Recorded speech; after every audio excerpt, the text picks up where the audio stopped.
Quiero también abarcar un poco sobre su ponencia en este congreso de CESCUL y poder tocar esta temática que a mí también me pareció muy impresionante. Preguntarle con respecto a este tema de la inteligencia artificial y sobre todo atendiendo a que mi maestro es el doctor César Valencia, juez penal del circuito. Quiero redireccionar este tema de la inteligencia artificial a la decisión judicial, que tiene mucho que ver con la posibilidad de que un juez electrónico, robótico, dicte sentencia. ¿Usted cree que podamos llegar a ese nivel y hasta qué punto podría ser sano o correcto que un juez de la República sea un robot y sea quien tome las decisiones? Mira, yo creo que lo primero que hay que decir es que en todo lo que pueda ayudar la inteligencia artificial al desarrollo social es muy importante. Pero dos, cuando nosotros hablamos de la posibilidad de generar software o inteligencia artificial para el análisis de elementos que no siempre son homogéneos, que tienen entre otras la necesidad de una valoración especial, no se puede sustituir al hombre. Creo que en esos conceptos y en particular los elementos fundamentales de una decisión que son la motivación y los elementos que significarían darle al justiciable las razones por las cuales se llega a esa conclusión, no puede ser simplemente un algoritmo. Y esto también va con el tema de la opacidad que han detectado algunos de los expertos en el tema de cómo se programa un software de estos, con qué elementos y algoritmos se desarrolla la posibilidad de que un proyecto de estos permita llegar a una decisión.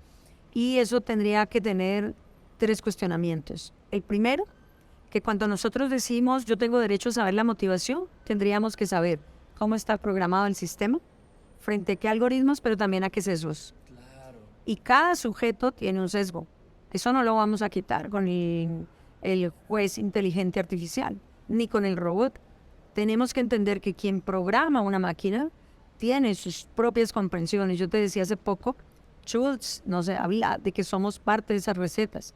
Esas recetas son todo nuestro componente cultural, político, histórico, que también determinan una serie de decisiones o posiciones frente a una decisión. Esto lo tiene el programador. Esto lo tiene la persona que puede establecer un elemento, salvo que sea matemático, en donde tú puedes decir 2 más 2 son 4, el derecho no es eso. Sí. Tendrías la posibilidad de explicar por qué 2 más 2 son 4. Porque en ese sentido estaríamos bajo un juez exclusivamente y estrictamente positivista, o sea, que aplica a rajatabla.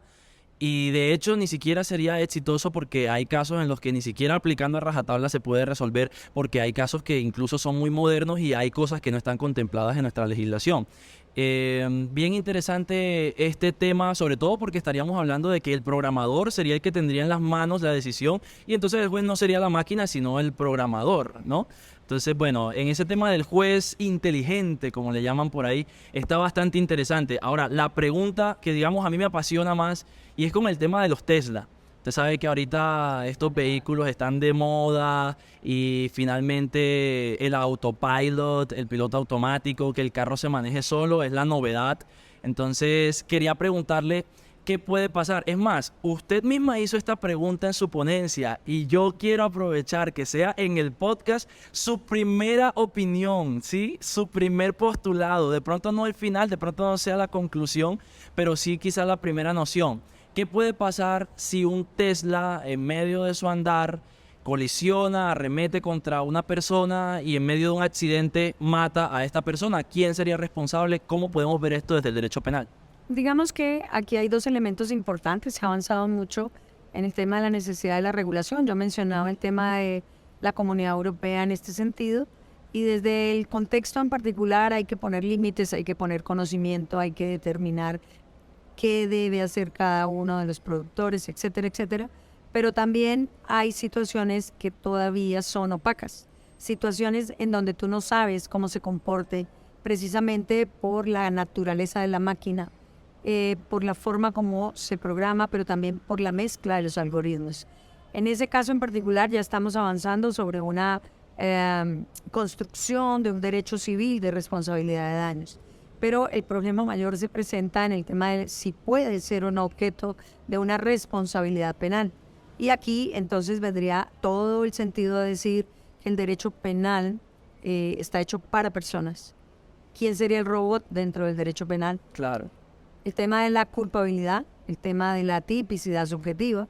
Todos estos elementos nos permiten decir que no es fácil la solución. Hay sujetos que dicen que lo vamos a asimilar a una persona jurídica, o lo podemos asimilar a una ficción, o lo podemos trabajar dentro del tema de la responsabilidad de quien lo programó. Pero aquí tenemos unos principios que también nos generan la necesidad de mirar cómo se aplican o no a una figura robótica. Inclusive han sugerido hablar de la persona artificial como a homologación del robot a una persona. Todo esto en este momento pues está en estudio, es un debate interesante a nivel mundial. Yo creo que es muy interesante en Colombia precisamente también porque ni siquiera hemos adoptado responsabilidad de persona jurídica, y esto significaría que las ficciones tendrían que ser elementos de consideración para esta responsabilidad. ¿Qué significa hablar de esto? Y entonces aquí tendríamos que decir categóricamente que podría ser inclusive también mirarse como una posibilidad de si el robot fue utilizado para cometer un hecho, la figura de la autoría mediata o la autoría directa del robot. Todo esto llevaría a un cuestionamiento bien interesante desde el punto de vista de a quién tenemos como sujeto objeto del derecho penal. Y la primera respuesta que se me ocurre a mí es que el derecho penal no tiene los elementos hoy en día para trabajar una responsabilidad penal del robot. Está construida frente a una esencia antropomórfica, está construida frente a una esencia subjetivista y está construida frente a una esencia necesaria de responsabilidad subjetiva y de culpabilidad subjetiva. ¿Cómo auscultar estos elementos en un robot? ¿Cómo trabajar la posibilidad de decir y qué clase de pena? Pero además, fíjate que el derecho penal está construido para la persona, dignidad humana. Exacto. Principio fundamental.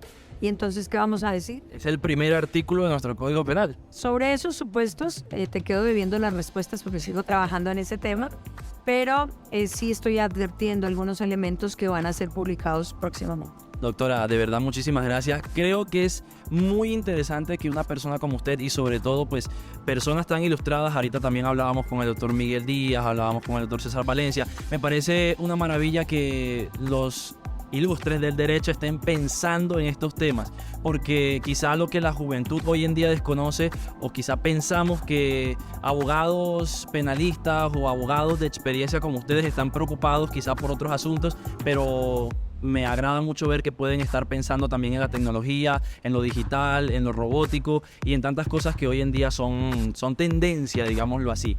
Preguntas de sí y no rápidas para terminar. Aquí no tiene que explicar nada, decir por qué, ni cuándo, ni cómo. Solamente tiene que responderme sí o no y terminamos nuestra entrevista. ¿Listo? En primer lugar, ¿le gustó el Congreso de CESJUL? Siempre me gusta, tiene gran componente social y gran componente sustancial. Perfecto. ¿Le gusta Medellín? Me encanta. No, esa no se la puedo preguntar, pero no es una pregunta de sí y no. Bueno, después vemos cómo lo regulamos, pero yo sé que usted ama Bogotá también. Colombia entera, ¿cierto? ¿Y le gustó estar en el escritorio de Luis?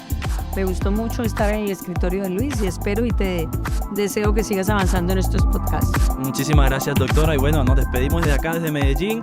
Gracias por estar conectados. Hasta luego. Chao, chao.